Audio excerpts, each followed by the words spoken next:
Ден 16. Йоан 16 глава. Исус не крие истината. Той предупреждава за трудности, за отхвърляния, за болка, но не ги оставя неподготвени. Йоан ни показва, че Исус подкрепя учениците. Той обещава утешител, духът на истината, който ще бъде с тях, ще ги води и ще им дава сила. И после Исус казва нещо изненадащо, че скръбта няма да е краят. Тя ще се превърне в радост.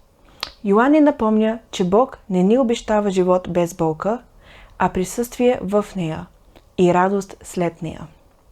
Прочети Йоан 16 глава днес и си задай въпроса: когато ми е трудно, вярвам ли, че радостта още е възможна?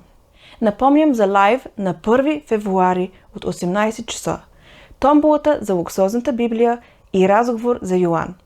Ако имаш въпроси, може да ги изпратиш чрез линка в пинятия коментар.